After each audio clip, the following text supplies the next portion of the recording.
তোমার সন্তানের এত কঠিন ব্যাপার, আল্লাহর নবী বলে দিয়েছে একজন মা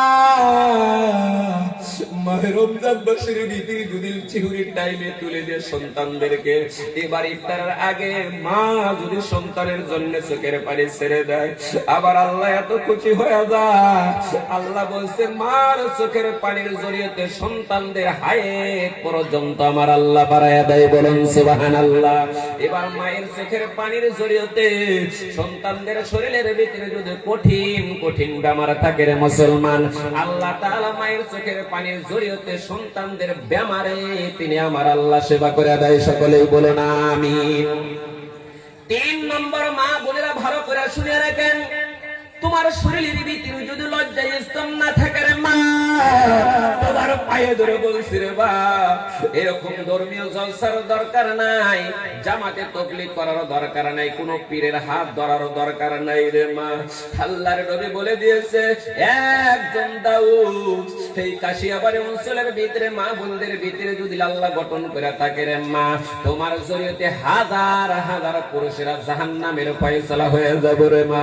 ও মা, তোমার পায়ে ধরে বলছি রে মা, তুমি শুনিয়া রাখো, আল্লাহর নবী বলে দিয়েছে মেয়ে জাতটাকে আল্লাহ তাআলা এত বড় মর্যাদা দিয়ে আল্লাহ দান করেছে, আমরা কেউ জানি না। এই বৌদ্ধদের ভিতরে অনেক মানুষ আছে, আমরা পীরের হাত ধরনেওয়ালা আছে না নাই বাবাজি? আমরা বলি মারিফত মারিফত মারিফত কাকে বলা হয়? আপনাদের পায়ে ধরে বলছি রে বাবা, তোমাদের পায়ে ধরে বলছি মারিফত কোথায় দিন আরম্ভ হলো এখন পর্যন্ত কে জানি। আমি কোন পীরের দিকে লক্ষ্য করব না, কোন ইতিহাসের দিকে লক্ষ্য করব না, লক্ষ্য করব আমার বিবির দিকে। বলুন সুবহানাল্লাহ। আল্লাহ তাআলা মারিফত সর্বপ্রথম এই বিবি কাকে বলা হয়? ও মুসলমান মানুষ, তোমাদের পায়ে ধরে বলছে তোমরা ভালো করে শুনিয়া রাখো রে, এই মেয়ে জাতটাকে আল্লাহ বানাইছেন, মহিলাদেরকে যে আল্লাহ বানাইছেন কি উদ্দেশ্য বানাইছে এখন পর্যন্ত আমরা শুনতে পারি নাই। মহিলা জাতটাকে আল্লাহ বানাইছেন শুধু মাত্র আমাদের দিলটা ঠান্ডা করার জন্য আল্লাহ বানাইছে। বলেন সুবহানাল্লাহ। মহিলা জাতটা দুনিয়ার ভিতরে বানাইছেন আমাদের পুরুষদেরকে দিল ঠান্ডা করার জন্য আল্লাহ বানাইছে। হযরত আদমকে যখন আল্লাহ জান্নাতের ভিতরে যখন বানায়া রাখলো, ইতিহাসটা ভালো করে শুনিয়া রাখেন।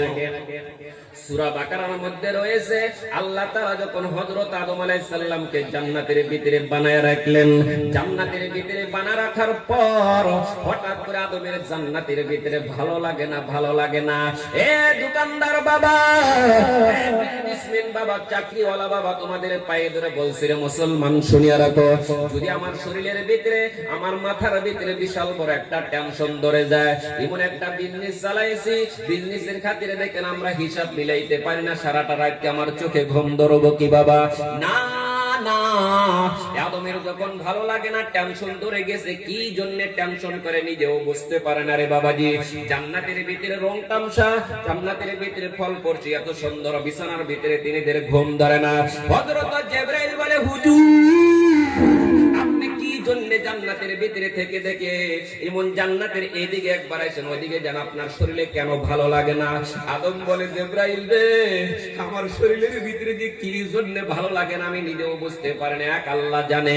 আল্লাহ বলতেছেন জিবরাইল আমার আদমকে বলো আদম দাঁড়ি চিটের দিকে একবার ঘুমায়া যায়, এবার উপরের দিকে যখন তাকায়, এবার মারিফতি একটা কথা আছে রে বাবা, যারা মারিফত জানেন ভালো করে শুনিয়া রাখেন। এবার দেখেন হযরত জিবরাইলের আঙ্গুলিটা দিয়ে প্রত্যেকটি পুরুষদের বাউ স্থানের তলে দেখেন একটা সেকোন একটা হাড্ডি আছে না নাই বাবাজি? হযরত জিবরাইল এসে দেখেন আদমের বাম পাশে দেখেন এমন ভাবে হাড্ডির ভিতরে যখন ধরলো, এইবার জিবরাইল বলে আল্লাহ বড় ভালো লাগে না রে আল্লাহ, বুড়ো হয় সারা দুনিয়ার পাহাড়টা আমার বুকের মধ্যে তুমি পৌঁছায় দিয়েছো রে আল্লাহ। জিবরাইল যখন চিৎকার দেয় বলো আল্লাহ আমি সহ্য করতে পারি না। এবার আল্লাহ বলতেছেন জিবরাইল আমার আদমকে বলো, আদম যাই আর চোখের মধ্যে পানি বাহির করে না, বলিয়া দাও তার বাইরের দিকে তাকাও, বামের দিকে তাকায়া দেখেন যে আল্লাহ তাআলা আদমের বাম পাশে বিশ্ব সুন্দরী একটা মহিলা বানায়া দিয়েছে। বলেন সুবহানাল্লাহ।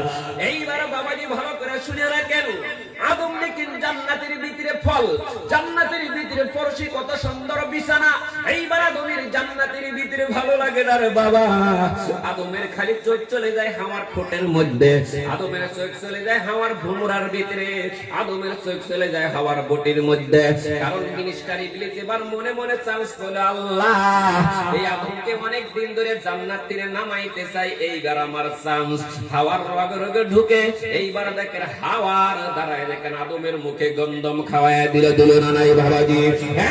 পৃথিবীর মানুষ আল্লাহ তাআলা বলে দিয়েছেন, এই দুনিয়ার ভিতরে যদি মা বোনেরা যতক্ষণ পর্যন্ত সঠিক না হবে ততক্ষণ পর্যন্ত পুরুষদের ঈমান মজবুত হবে না রে মুসলমান। এইবার দেখেন মেয়েরা, ও মা বোনেরা, তোমাদের পায়ে ধরে বলছি রে মা, তোমরা ভালো করে শুনে রাখো, এই যে মেয়েদের আল্লাহ তাআলা ভোমরা দান করছে, এই ভোমরার ভিতরে আল্লাহর মদত রয়েছে। ও মা বোনেরা, তোমাদের যে আল্লাহ ঠোঁট দিয়েছে, ঠোঁটের ভিতরে এত বরকত রে বা। আল্লাহ তাআলা তোমাকে ভোটি দান করেছে, সব চাইতে মেয়েদের ভোটির ভিতরে সৌন্দর্য তৈরি করেছে, করছে না নাই বাবাজি? আজকে আমরা যারা পুরুষ আছি রে বাবা, সব চাইতে আমাদের চোখ চলে যায় মেয়েদের সর্বপ্রথম ভোটির মধ্যে চোখ চলে যায়, যায় না নাই বাবাজি? ও মা, তোমাদের পায়ে ধরে বলছি রে বা, আল্লাহ তাআলা তোমাকে দুইটা স্থান দিয়েছে, ভোটি দান করেছে, শুধুমাত্র কাশিয়াবাড়ির যুবকদেরকে পাগল করানোর জন্য পাঠায় নাই রে বা। তোমাদেরকে আল্লাহ তাআলা এত সুন্দর সুন্দর স্থান দিয়েছে, কাশিয়াবাড়ির যুবকদেরকে জাহান্নামী বানানোর জন্য পাঠায় নাই রে মা। আল্লাহ বলছে মেয়েদের দুইটা স্থান দিয়েছি শুধুমাত্র জীবন ব্যবস্থা করার জন্য, আর ছোট্ট ছোট্ট শিশুদের প্রাণ বাঁচানোর জন্য আল্লাহ তোমাকে দান করেছে। বলেন সুবহানাল্লাহ। যে সময় আমি মা মা বাবা বাবা বলে ডাকতে পারি না, আমার মুখের ভিতরে একটাই শব্দ ছিল, উঙ্গা উঙ্গা বলে শব্দ ছিল। আমার মা রান্নার কাজ ছেড়ে দিয়ে, আমার মা সমস্ত ঝামেলা ছেড়ে দিয়ে দেখেন বুকের দুধটা আমার মুখের ভিতরে লাগাইয়া দিয়েছে না নাই বাবাজি? ওই সময় আমার ক্ষুধার কথা মা মা বলতে পারি নাই, বাবাকে বলতে পারি নাই। আল্লাহ তাআলা বলে দিয়েছে, একজন শিশু বাচ্চা যখন উঙ্গা উঙ্গা বলে শব্দ দেয়, মা সমস্ত ঝামেলা ছেড়ে দিয়ে বুকের দুধটা যখন মুখের ভিতরে লাগায় দেয় রে মুসলমান, আল্লাহ তাআলা মার আমলনামায় তুমি কি লিখে দেয়। একজন সন্তান মৃত্যু হওয়ার পরে যখন আল্লাহ হঠাৎ করে যদি ঈসা আলাইহিস সালামের জামানার ভিতরে জিন্দা করে দিয়েছে, এত বড় মওজুদা যে রহমতটা আল্লাহ দান করেছে, ওই রহমতটা শুধুমাত্র প্রত্যেকটি ঘরের ভিতরে মার মাথার ভিতরে আল্লাহ বর্ষিত করে দেয়। বলেন সুবহানাল্লাহ। আর মুসলমান মা, তোমাদের